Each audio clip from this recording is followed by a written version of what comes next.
So this morning you're going to get Barbie and me. Um, just have to bring her into the talk this morning. I'm going to actually be talking about the ways we look at our experience in Buddhist teachings. And in the Barbie world, she's born in high heels and she's so perfect and she wants to live that way eternally. And she lives in a perfect world until things change. There's our dharma. Things change. She takes a step one day and her heel falls, and then her other heel falls, and she's flat footed. And it's a horror to everybody in the Barbie world, to herself. She's doomed. And truthfully, I remember feeling that way when I was given some of the early teachings in Buddhism.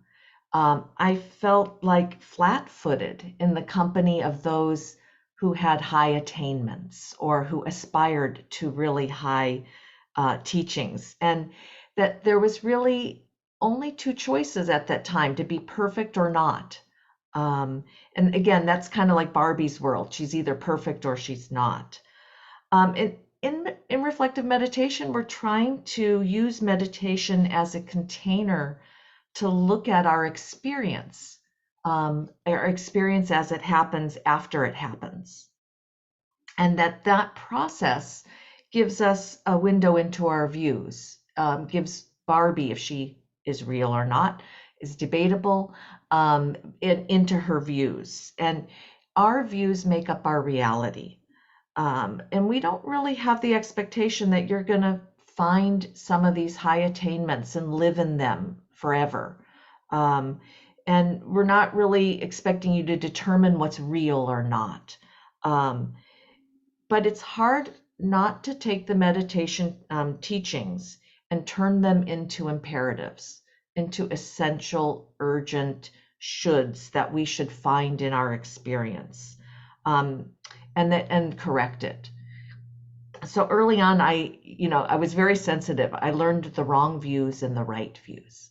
So there was a list of wrong views, and it's wrong to see something as your fault or as another person's fault.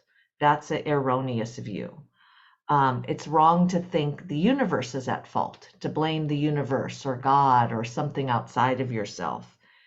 And it's wrong not to have any fault, because if there's no fault, there's no responsibility. And it's wrong to see the world as destined. So it's like, oh, okay, now I have the list. I should never see my experience as any of these ways. Well, really good luck with that, because I was wearing Birkenstocks in the middle of all of those wrong views. They would come up. I would often see myself as wrong. I would see others as wrong. At times it felt like I was caught in a loop of destiny that I couldn't get out of. So in a way, what we were talking about is a training not to see those views, to see them as incorrect, not to get rid of them completely, because they'll keep coming back into our experience. But when we see them, we're starting to see, oh, maybe that isn't right, that I'm wrong. Maybe that's not the only way to see something. And then, the idea was to put on the new view, the new pair of glasses. And this is, in Buddhism, I kind of see this as two different directions. One, our direction of seeing things as conditioned, as dependent on other things. That can we look at our experience and see that there's not just these views, that there's something more there, that basically, even when I think I'm at fault, maybe I'm a little kinder towards that view, or maybe that view doesn't arise anymore. I actually don't see that as my fault. I see it as more the way something played out or a situation. So that is really the kind of the view that we're asking you to find in your meditation experience. And we're trying to hear, when you do find that view and support it and give that some credence.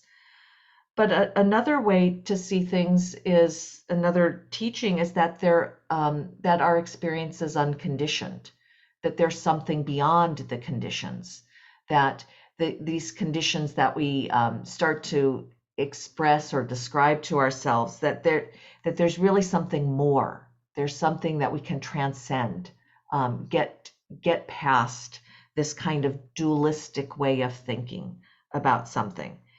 And in Buddhist language, we call this seeing things as the way they really are. So we're trying to get to a point where we can see things the way they really are. Well, what does that mean? This is the other, question of like, okay, well, what is the way things really are? Do we really only have two choices? Is it this or that? Or is it a much more of a mixed up, confused, messy world in there where we might not know the way things really are, what's real and what isn't? Nelly talked about psychedelics on Monday and the altered states that come from them, and how how they are coming back into our culture as healing agents and as something that could give people insight into their experience and see something more the way it really is. Um, Now, I was thinking about that because, not because, but Barbie doesn't do drugs. And let's just say this, in Barbie world, you don't do drugs. But I related to that because some of us can't take altered stuff, not altered, can't take substances that alter our consciousness. Actually, they make you more wacky, and you have to not do that. But meditation is a way that we start to see our experience becomes altered, that we really start to, let's say, our heels drop and we feel less calm, more calm in the storm, or we're a little bit more aware of what shoes we're wearing, so to speak, if we wore high heels. Um, but we start to see more choices and more options and perspectives, even provisional truths, things that really matter to us. And that is part of the direction that our practice takes us in. Um, so we're encouraging you to follow what you're interested in, to stay with that a little bit longer. And even if it's not what the meditation high attainment world is interested in, that it will have some value and it will lead you somewhere. And that in your sitting, you may be able to perch for a while and look at it from different perspectives.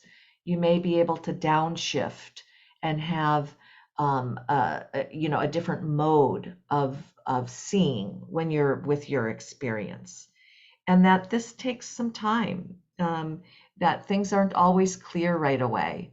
And watching the Barbie movie, it was really like being in an altered state. Everything's pink, everything's pretty, and then they show her, her world crumbling, and she starts to see more of the conditions that make up this perfect world, and actually in some ways starts to accept the direction she's going and the insights that are coming from these dukkha, these painful experiences that she goes through.